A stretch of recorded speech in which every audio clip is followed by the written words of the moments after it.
Good morning from New York. I am really honored today to be able to speak to you about why I think the care experience should be a protected characteristic. This is so important to me because I'm a care leaver myself. I'm also a dad.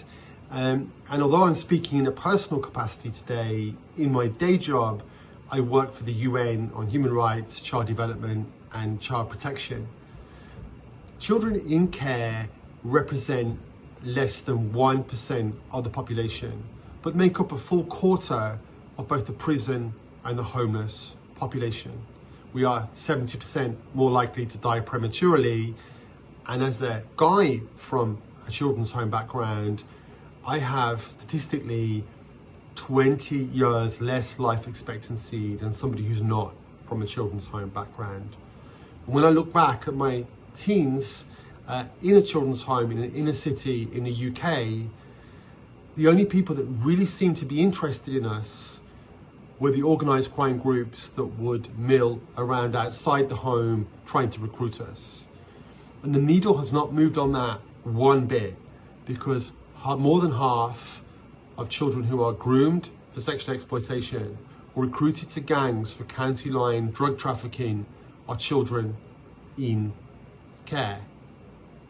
All of these outcomes are obviously outrageous. You don't need me to tell you that, but they're not insurmountable.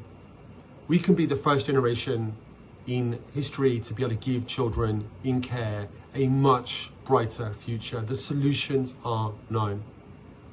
I know this partially because as a dad, when I raise my child, my son, much of what I do is informed by a settled science of child development, of flourishing and thriving, the importance of connection and language acquisition and curiosity and belonging, and that neurobiological understanding that all these things are essential foundations for childhood, but also for life.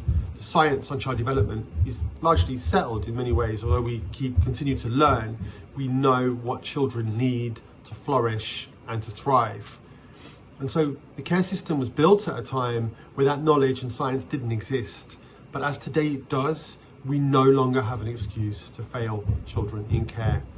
I believe because of this science, we live almost in a child development revolution, where we are recognizing that the attachment between a child and their primary caregiver is the most valuable social and economic asset we have for the individual child, but also for society at large. And when it's absent because of maltreatment, neglect, often unintentional intergenerational patterns of trauma across families, that it affects actually maybe more than half of children in the UK in one way or another, that it's our costliest and least discussed public health problem.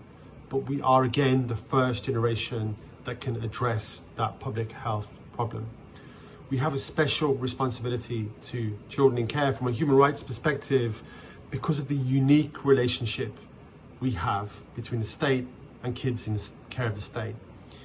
Human rights architecture that stem from the Universal Declaration of Human Rights, the covenants, the conventions, and particularly the Convention on the Rights of the Child, hinges on the relationship between a duty bearer, who is the signatory to the convention, and the rights holder. And the rights holder, in this case, is in the direct care of the duty bearer. The duty bearer is the primary caregiver for the child. So they have to hold up the highest standards of human rights in every interaction with the child. I think these are some of the reasons that the care experience need to be a protective characteristic. So we hope you support us in making this happen. And we hope that your legacy is to make this generation, the first generation of children in care, not to grow up with the catastrophically unequal and dangerous outcomes that I just described. Thank you very much for your time.